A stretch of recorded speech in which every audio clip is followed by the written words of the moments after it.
Oke, jumpa lagi dengan Padidarakan bersama gue Wisnu dan kali ini mau ngebahas pertandingan 16 besar UEFA Champions League ya. Leg pertama ada 4 pertandingan yang akan berlangsung pada tanggal Rabu 21 Februari dini hari sama Kamis 22 Februari dini hari ya. Langsung aja kita bahas pertandingannya apa aja. Yang pertama ada Inter melawan Atletico Madrid.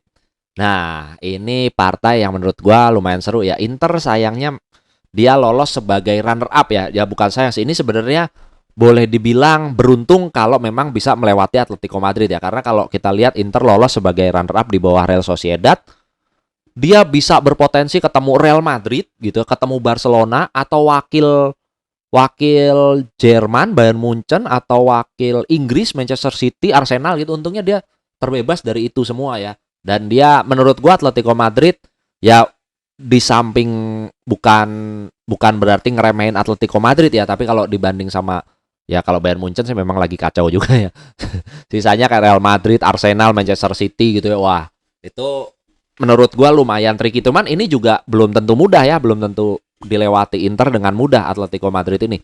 Cuman kalau kita melihat di liga gitu, Inter sebenarnya udah settle banget ya. Dia hampir dipastikan kalau menurut gua bisa juara lah Scudetto ya musim ini ya, karena saingan-saingannya kalau nggak salah udah beda 10 poin ya kalau nggak salah dengan Juve peringkat 2 ya. Jadi menurut gua harusnya Inter lebih bisa berfokus ya. Itu kelebihan Inter di sini ya. Apalagi ini dia bermain di kandang harus dimaksimalkan semaksimal mungkin. Kalau Atletico Madrid dia masih bercokol di peringkat 4, memang bisa bersaing untuk merebutkan peringkat 2 ya. Kalau ke peringkat 1 dia lumayan jauh bedanya ya sama Real Madrid, udah lumayan jauh. Cuman ya minimal dia mengamankan posisi 4 besar lah, tapi dia masih harus harus berfokus ya karena masih ada, dia nggak terlalu jauh dengan peringkat 5 seingat gue ya. Jadi dia masih konsentrasi masih terpecah, tapi menurut gua dia juga akan ngambil langkah ini ya, nggak akan main-main lah dia di UCL ya, karena ya hadiahnya besar terutama ya di sini ya, dan ya prestis juga ya ini ya, sponsor dan segala macam, uang lah terutama untuk uang ya, ini menggiurkan banget soalnya UCL ini ya. Oke, lanjut ya. Tadi prediksinya belum ya. Inter lawan Atletico Madrid, kalau menurut gua ini partai yang menurut gua keras ya. Sama-sama keras ini partai ya, kita tahu sendiri Diego Simeone sama Simone Inzaghi ini dua juru taktik yang menurut gua lumayan lumayan lumayan pragmatis gitu ya, lumayan pragmatis, hasil oriented lah pokoknya ya. Tapi dengan taktik-taktik ya, jadi ini sebenarnya pertempuran dua juru taktik sih menurut gue ya, dua juru taktik ya. Kita lihat siapa yang akan lebih unggul. Kalau gue lebih condong ke Inter sedikit sih, 5-5-4-5 lah dibanding Atletico Madrid ya. Oke, lanjut. PSV Eindhoven melawan Borussia Dortmund. Nah, ini PSV Eindhoven menarik ya. Di liga dia sama kayak Leverkusen, belum pernah kalah. Tapi kalau Leverkusen di semua kompetisi ya kalau nggak salah ya, belum pernah kalah. Kalau PSV Eindhoven dia pun di UCL cuman kalah satu kali sama Arsenal, yang ya kita tahu lah Arsenal gitu ya. Salah satu tim terbaik juga, salah satu kandidat juara juga menurut gua di UCL ini, dan di Premier League juga ya dia tampil apik ya. Jadi wajar kalau PSV Eindhoven menurut gua ya masih kalah kelas sama Arsenal gitu. Jadi wajar dia kalah. Tapi di samping itu selain ketemu Arsenal, dia hasilnya positif ya, hampir semuanya positif. Jadi di liga pun dia baru seri 2 kali, sisanya sapu bersih menang gitu. Jadi terus jarak antara dia peringkat 2 juga lumayan jauh, 10 poin kalau gua nggak salah. Jadi sama seperti Inter, dia bisa berfokus di laga ini ya, bisa berfokus di laga ini.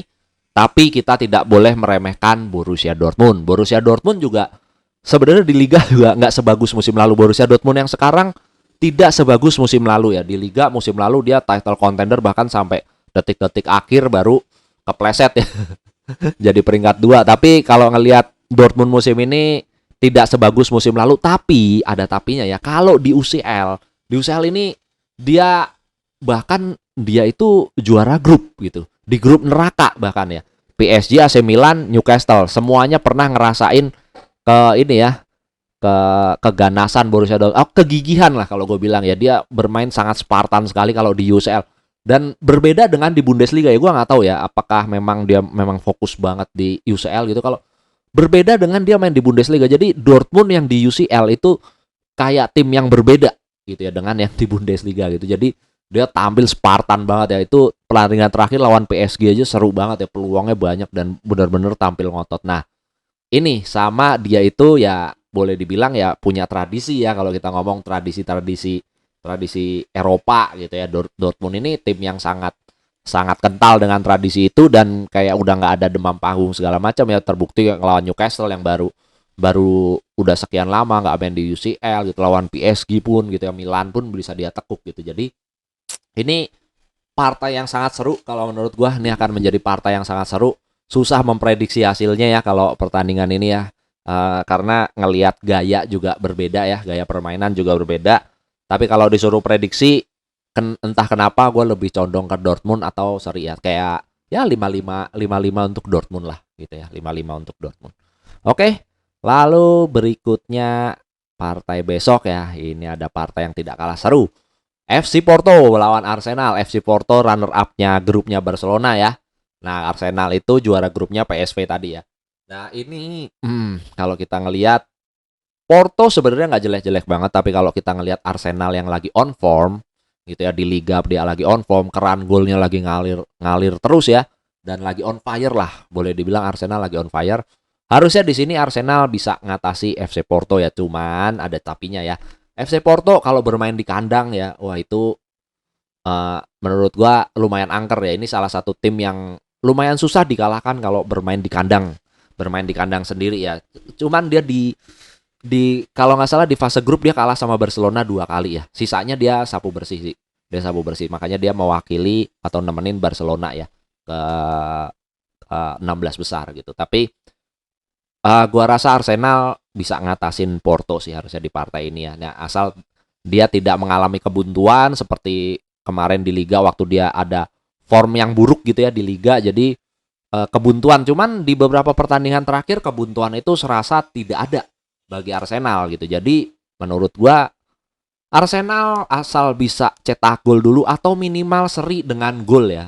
Seri dengan gol ini akan di pertandingan leg kedua gitu, menurut gua akan lebih mudah ya. Syukur-syukur Arsenal bisa menang selisih 1 gol aja, menurut gua udah oke lah, atau di atas 1 gol wah udah enak banget ya kalau dia dia bisa menang gitu ya. Nanti di leg kedua udah sangat sangat nyaman, dia bisa ngatur ngatur tempo, ngatur permainan gitu di nanti saat bermain di itu ya, di kandang sendiri nanti. Oke, pertandingan terakhir Napoli melawan Barcelona. Kenapa ketawa? Napoli lagi rungkat. Napoli lagi rungkat parah. Sebenarnya Barcelona juga lagi nggak lagi on form. Barcelona juga. Cuman kalau kita ngelihat Napolinya lebih parah lagi gitu. Di Liga amburadul parah nih Napoli ya. Wah, kacau banget deh pokoknya.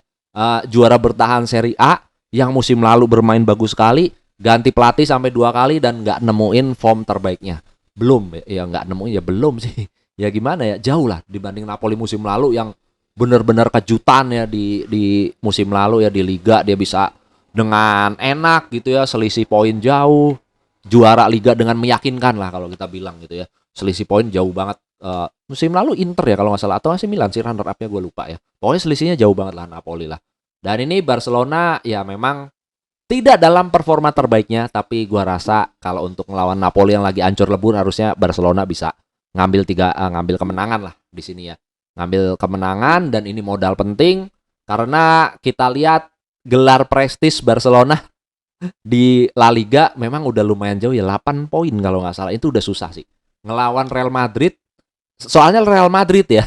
Kalau ngelawan tim lain gitu oke, 8 poin oh masih ada harapan, tapi kalau ngelawan Real Madrid di Liga Barcelona udah ketinggalan 8, itu udah susah banget. Mungkin udah boleh dibilang udah ngibarin bendera bendera putih lah ya. Udah mau diangkat bendera putihnya, dikit lagi dikibarin. Ya dikit lagi dikibarin. Jadi ini mau nggak mau Xavi Hernandez harus fokus di sini ya. Mungkin ini kalau boleh dibilang ya Barcelona bisa lolos sampai semifinal aja.